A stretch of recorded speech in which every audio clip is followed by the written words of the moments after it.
안녕하세요. 저는 이제 40대가 된 여성입니다. 가족이나 친구들과 함께 이야기를 나눌 수 없는 외로운 사람입니다. 그래서 친구나 가족 대신 유튜브 사연 채널을 듣고 있습니다. 매번 듣기만 하다가 이렇게 사연을 보내면 제 마음이 조금이라도 풀릴까 하는 마음에 보냅니다. 이제는 세상에 나와 당당하게 살고 싶어 하며 이 사연을 통해 제 우울한 과거를 털어내려고 합니다. 아마 다시는 말하지 않을 이야기를 잘 들어주시면 감사하겠습니다. 제 인생의 비극이 시작되기 전에는 더할 나위 없이 행복한 어린 시절을 보내고 있었습니다. 할아버지가 시작하신 사업을 이어받아 경영하시던 아버지께서는 성공적으로 회사를 이끌어 가셨고 저희 가족은 그 덕분에 부족함 없이 살았습니다. 없이 풍요로운 삶을 즐길 수 있었습니다. 더구나 우리 아버지는 당시 시대 분위기 속에서 무뚝뚝하고 일에만 치중한 다른 아버지들과는 달리 매우 자상하시고 가정적인 분이셨습니다. 아버지께서는 회사 업무로 바쁘셨지만 언제나 어머니와 제게 더 많은 시간을 보내려고 노력해 주셨어요. 일 때문에 가족에게 신경을 쓸 겨를이 없으실 텐데도 사업차 외국이나 지방으로 갈 때면 언제나 가족을 데리고 가심으로써 가정에 충실한 분이셨죠. 그러한 아버지의 노력 덕분에 어머니와 제가 큰 어려움 없이 행복한 삶을 유지할 수 있었고 부족함 없이 완벽한 가정으로 보이는 이 가정의 행복이 영원할 줄 생각하고 있습니다. 알겠습니다. 그러나 삶은 오르막이 있으면 반드시 내려가는 날이 있다는 것을 그때는 알지 못했습니다. 거기다 행복하기만 했던 우리 가족에게 그런 비극적인 일이 닥칠 거라는 것은 더욱이 예상하지 못했어요. 앞에서도 이야기한 대로 아버지께서는 언제 어디서나 가족들과 함께하고 싶어 하셨습니다. 그러한 이유로 직접 운전대를 잡고 가족을 데리고 다니시는 적도 여러 번 있었습니다. 그날도 지방에 위치한 공장을 관람하러 아버지가 운전하는 차를 타고 우리 모두 함께 내려갔었어요. 아버지의 일정을 마치고 집으로 돌아가는 길이었죠. 평소와 다름없이 나는 뒷좌석에 앉아 관광상품으로 산 인형들을 가지고 홀로 노는 중이었었습니다. 아버지와 어머니는 앞자리에서 다정하게 이야기를 나누시고 계셨었어요. 평소에 차량이 많은 고속도로보다 한적하고 경치를 즐길 수 있는 국도를 좋아하시던 아버지께서는 어린 저 어머니에게 차 안에서도 더 즐거운 상황을 만들어주시기를 즐겁게 전해주셨습니다. 아버지의 설명을 들으며 옆에 앉아있는 갈매기에 마음이 끌려서 몸을 돌려보고 있던 저는 그 순간 큰 충격을 받아 정신을 잃었어요. 그 이후로는 가끔씩 떠오르는 기억으로 경찰관들과 소방관들이 섞여있는 어수선한 분위기와 뒤엎여 있는 아버지, 그리고 병원으로 가는 듯한 기억이 남아있습니다. 어린 나이에 겪은 사고 당시의 상황을 생각하면요. 충격 속에 우리 가족에게 대체 무슨 일이 벌어지고 있는지도 모르고 있었어요. 병원에 도착해서야 정신을 차리고 몸에 통증을 느낄 수 있었던 저는 그제서야 겁에 질려 부모님을 찾기 시작했지만 주변 어디에도 부모님의 모습은 보이지 않았습니다. 그 뒤로 다시 의식을 잃었던 제가 다시 정신을 차리고 눈을 뜨게 되었을 때에는 이미 수술이 끝나고 병실로 옮겨졌을 때였습니다. 눈을 뜨자마자 다시 부모님을 찾았지만 제 앞에는 친척분들만 계셨고 어느 누구도 저희 부모님에 대한 언급을 하지 않으셨어요. 말 못할 사정이라도 있는 건지 제가 애원하는 물음에도 화제를 돌리며 말을 아셨죠? 결국 부모님을 찾다가 병원에서 처방한 안정제를 받고 잠에 빠졌는데 방심하는 어른들의 대화를 듣게 되면서 사고 당시는 겨울이 지나가고 만연한 봄이 되었을 때였는데 갑자기 눈이 내리기 시작했습니다. 그전부터 시작된 꽃샘 추위와 금방 내린 눈으로 도로 곳곳이 미끄러운 길이 되어 있었어요. 급히 중심을 잃고 차량이 전복되어 사고가 일어나고 뒤따라오던 차량들 간에 연쇄 충돌이 벌어졌습니다. 급히 119 구조대가 출동했지만 아버지는 사고 현장에서, 어머니는 제와 함께 이송된 후에 병원에서 세상을 떠나셨습니다. 그런 제 모습을 많이 좋아졌을 것이다. 눈치채고 부모님을 잃은 저를 보호하고 치료해 주었을 겁니다. 하지만 그런 역할을 해줘야 할 친척들은 부모님을 잃고 홀로 있는 제게 관심이 있기보다는 부모님이 돌아가시며 제가 물려받게 된 막대한 재산에만 관심이 있었죠. 그런 저를 잘 보듬어 키워줄 수 있냐가 아니라 저를 돌봄으로써 자신들에게 떨어질 재산을 노리고 친척들 간의 다툼이 생기기 시작했습니다. 아무리 어린 저였지만 친척들의 그런 내막을 충분히 알아차릴 수 있었던 저는 겉으로는 아무것도 모르는 척하며 조용히 제 마음속에는 사람에 대한 불신을 키워가게 되었죠. 어린아이지만 친척들이 서로에게 말하는 전부를 알 수 있는 저에게는 그 모습을 지켜볼 수밖에 없는 상황이 큰 스트레스였는데요. 없었고 그들에게는 이미 제가 자신들의 욕망을 채워주는 도구가 되어 있었죠.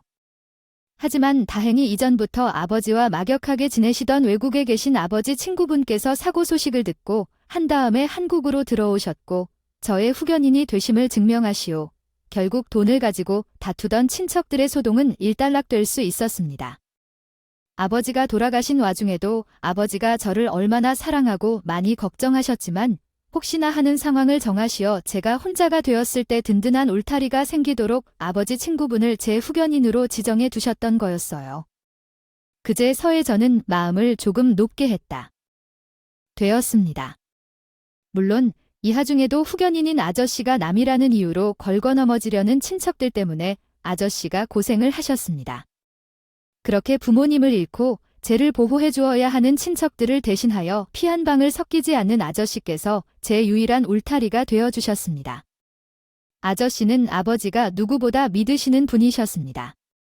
제가 가진 재산에는 관심도 없으셨고 오히려 상처를 받은 쟤를 늘 신경 써주시고 걱정하시면서 친자식들보다 더 많은 것을 해주셨죠. 부모님을 잃은 제 앞에서 재산에 욕심내는 친척들의 모습을 보면서 사람에 대한 지독한 불신이 생겼던 제가 그나마 지금처럼 다른 사람들과 어울리며 세상을 사는 것은 모두가 그런 아저씨 사람 때문일 겁니다. 하지만 세상에는 그런 좋은 사람들만 있는 게 아니죠.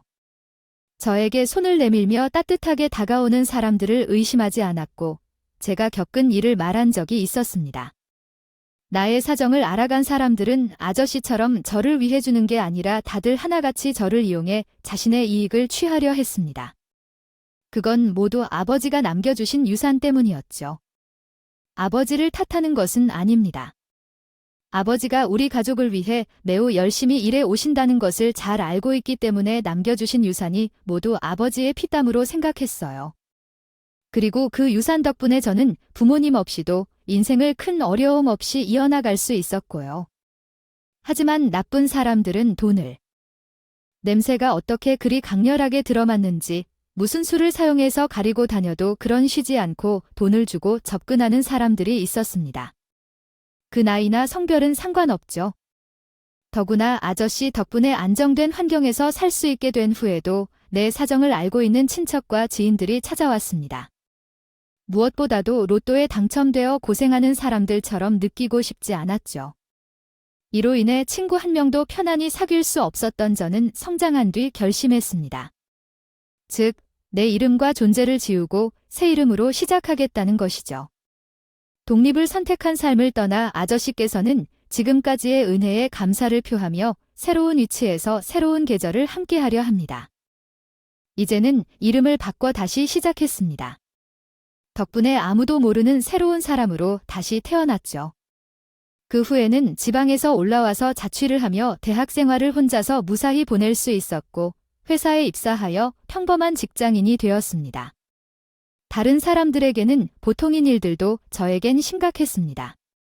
제 인생의 골칫거리는 남들과 다르다는 것이었기에요. 돈도 명예도 지위도 제게는 필요치 않았습니다.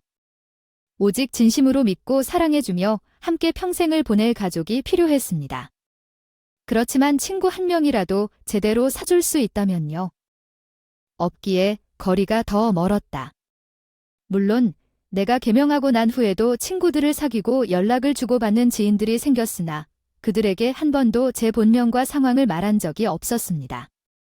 내게 아무 대가 없이 친절하게 다가오는 사람들을 속이고 솔직할 수 없다는 그 이유 때문에 나는 늘 마음의 한구석이 불편하고 죄스러웠다.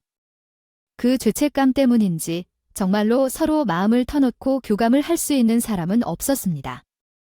하지만 그런 나에게도 마음을 두드리는 사랑이 찾아왔습니다.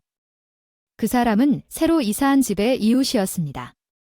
평소라면 이웃들 간의 인사를 나누거나 서로를 알고 지내는 것은 없었을 것이다. 텐데 그때는 정말 어쩔 수 없었습니다. 저가 옆집 택배를 확인도 하지 않고 뜯어버렸기 때문입니다. 시키지 않은 물건이 들어있는 것을 보고 놀라 그제서야 이름을 확인하니 옆집 호수가 적혀 있었죠. 문 앞에 놓여진 것만 보고 확인도 하지 않고 그런 실수를 했다는 것이 너무 미안했던 저는 옆집 문을 두드려 사과를 하려 했습니다. 저 여기 이 집 택배 같은데요. 저희 집 앞에 있어서 제 물건인 줄 알고 확인도 하지 않고 뜯어버렸네요. 정말 죄송합니다. 혹시 손상된 부분 있으면 면제해 드리겠습니다. 아니에요. 뭘 이런 걸로 사과까지 하세요? 물건도 아무 이상 없네요. 그래도 혹시 모르니까 문제 생기면 나중에라도 꼭 말씀해 주세요. 아니에요. 그나저나 새로 이사 오신 계시 별표니 옆집 택배와 헷갈려서 일어난 일이니 양해 부탁드립니다. 별표. 누가 너무 나의 실수를 호강하게 웃어주었던 진영씨가 나에게 나쁘지 않은 첫인상을 남겼습니다. 그러나 나의 부주의한 행동으로 우리는 서로 마주칠 때마다 인사를 나누고 가끔은 같이 엘리베이터를 타며 서로 안부를 묻기도 했어요. 그때까지만 해도 그 사람과 나가 깊은 인연이 될 줄은 몰랐어요. 요즘 드물게 이웃에게 관심을 보이고 친절한 사람 정도로만 생각하고 있었죠. 하지만 다르게 그 사람은 나를 향한 다른 감정이 있었던 것 같아요. 언젠가부터는 그 사람이 내게 과한 관심을 가지며 나를 이성으로 바라보는 듯한 것을 느낄 수 있었어요. 인접한 집 이웃과의 이야기입니다. 이웃이 요리를 했는데 많이 해서 남겨두고 싶다고 제안했지만 이미 저녁을 먹었기 때문에 거절했습니다. 이에 남자 이웃은 우울한 표정으로 거절당했지만 무시했습니다. 그 이후로도 이웃은 저에게 관심이 있는 것 같은데 계속해서 다가와서 선물을 걸어두고 이야기를 나누고자 했습니다. 때때로 호감을 보이는 다른 남자들과의 관계는 발전하기도 했지만 안전한 거주지에서 개인적인 문제를 만들고 싶지 않아요. 만나지 않았습니다. 만약 만나더라도 헤어져서 이사를 가야 할 수도 없으니까요. 그러한 제 거절 의사를 표현해도 그 사람은 한 번만 만나달라며 끈질기게 예언했습니다. 솔직히 지치지도 않고 그런 저의 차단에도 불구하고 구하는 남자가 보이더라고요. 아무리 긍정적인 사람이라도 그만큼 거절당하면 마음이 상할 텐데 그 사람은 살도 없이 다가왔거든요. 제와 같이 철벽을 심하게 세우는 사람도 별로 없을 텐데 제 마음의 문을 그렇게 굳게 닫혀 열어준 것을 보니 그 사람도 정말 특별한 사람이었네요. 저희는 이후 밖에서 함께 커피를 마시게 되었습니다. 동네 친구부터 시작하자고 권하는 그 남자는 그날 이후 천천히 다가와 주었어요. 제게 고민도 꺼내주었고 응원도 건네주었어요. 우리는 친구도 아니고 연인도 아닌 애매한 관계를 유지해왔죠. 진영 씨는 작은 사업을 운영하며 열심히 살아가는 청년 사업가였어요. 젊은 나이에 그만큼 대단한 사장님이라고 할 수도 없다면서도 제자리 걸음만 몇 년째는 회사인데요. 정말 구멍 없이 살아가는 수준이죠. 자영업자라 해주세요. 그렇지만 자수성가해서 그 정도 하시면 사장님이 맞으실 거예요. 너무 겸손해 사람들이 욕하고 사실 진영 씨가 사업을 하는 줄은 몰랐습니다. 평소 일상적인 대화를 할 때도 직접 음식을 해먹고 알뜰하게 살아가는 모습을 보면 그저 건실하게 살아가는 평범한 직장인 같았거든요. 그런 사람이 알고 보니요. 수억을 주무르는 사장님이라는 사람을 만나고 그는 열심히 살아가는 사람이라는 생각이 들기도 했습니다. 이후로 우리는 더 많은 대화를 나누며 서로 속 깊은 얘기들을 공유하며 호감을 쌓아갔고 결국 우리는 연인이 되었습니다. 처음에는 거절하고만 있던 제가 언제 그 남자에게 마음을 열고 감정을 키워나갔는지 그마저도 모르는 사실이었습니다. 수십 번의 거절이 무색할 정도로 순식간에 진영 씨에게 호감을 가지고 연애를 시작한 후에는 마음이 조금씩 더 커져갔습니다. 진영 씨는 제가 만난 사람들 중 두 번째로 좋은 사람이었고 제 후견인이 되어주었던 아저씨 다음으로 마음이 가는 사람이었죠. 언제나 진솔한 마음으로 제게 접근해주는 사람이었습니다. 가감없이 대해주시는 진영 씨를 보면서 제게 진심으로 다가와 주시는 걸 느낄 수 있었습니다. 제가 아프기라도 할까봐, 다치기라도 할까봐 걱정하는 그 모습을 보면서 이런 관심과 사랑을 얼마만큼 받아보는지 생각하게 되었어요. 진영 씨는 늘 제 안과 기분을 걱정해 주시며 제게 제안이라면 물불 가리지 않고 몸을 들어주시는 분이었어요. 모든 얘기를 다 할 수는 없지만 제가 가볍게 장난을 치는 것에도 무슨 일이 생긴 건지 놀라서 손을 덜덜 떨 정도로 많이 걱정해 주시던 분이었습니다. 그리고 언제나 좋은 것만 제게 주고 싶어 하시던 분이었죠. 그가 제게 하는 행동들을 여러분이 보셨다면 정말 진정성과 성의를 느끼셨을 겁니다. 저는 갈수록 그러한 행동들을 받고 싶어요. 사람의 사랑에 익숙해져 간 후 언젠가부터 진영 씨는 먼저 떠나신 부모님의 빈자리를 채워줄 만큼 저에게 더없이 소중한 사람이었습니다. 그런데 그쯤 되자 사람을 믿지 못한 제가 어느새 진영 씨와 결혼까지 생각해 보게 되었습니다.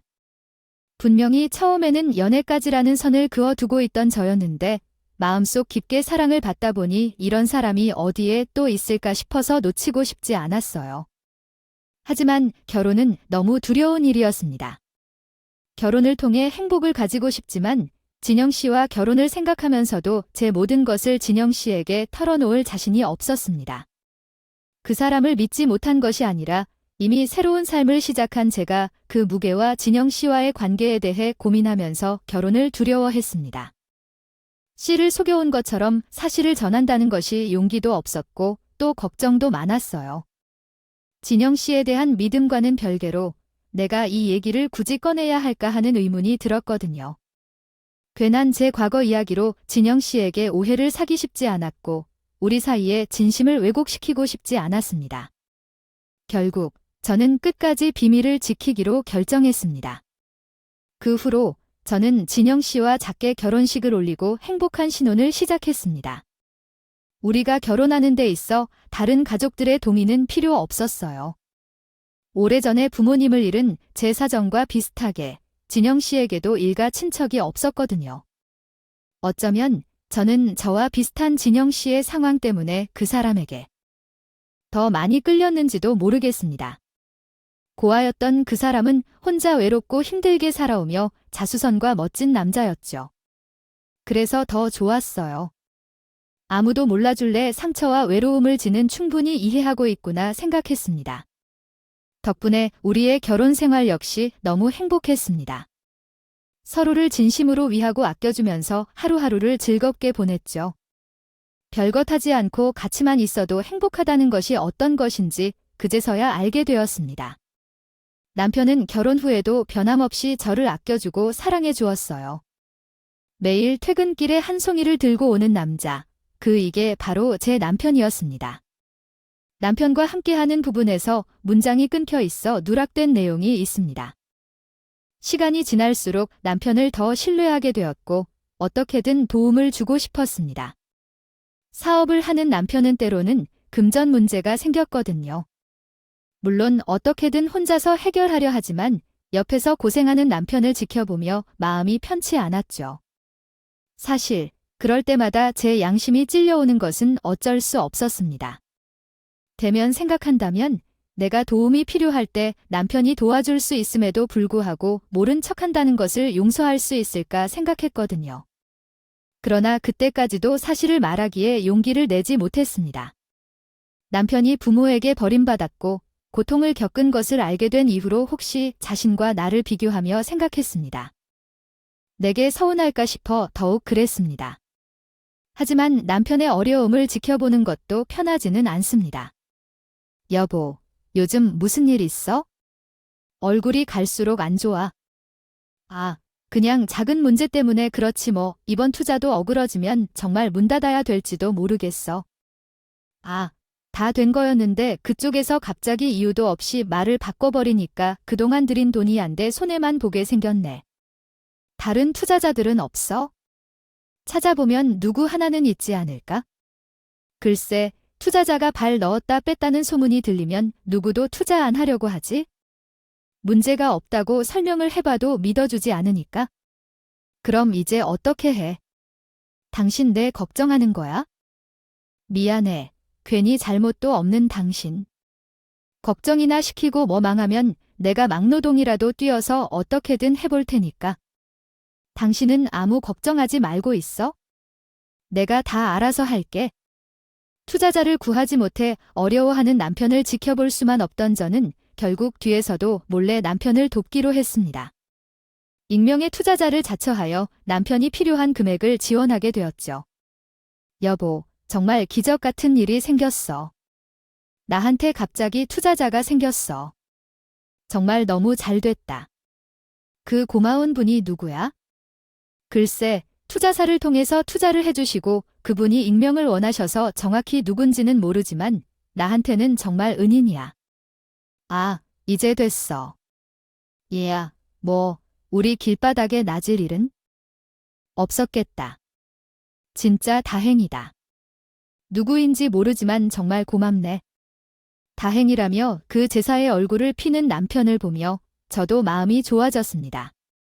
사실 그동안 부모님 유산에 거의 손을 대지 않았던 저였기에 정말 이례적인 일이었지만 제 힘으로 남편을 돕을 수 있었다는 게 너무 뿌듯했습니다. 기뻐하는 남편을 보면서 이래서 사람에게 돈이 필요한 거구나 하는 생각까지 들었죠.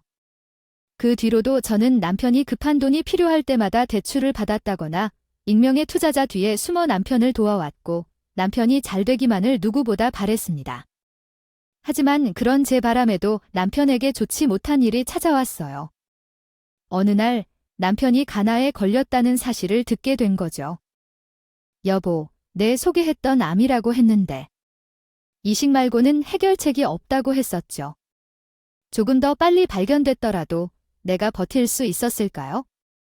남편은 이식이 급한 상황이었고 당장 기증자를 만나야 했습니다. 하지만 장기 기증 대기자는 이미 많았고 적절한 기증자를 찾기 어려웠습니다. 여보, 어떻게 해야 할까요?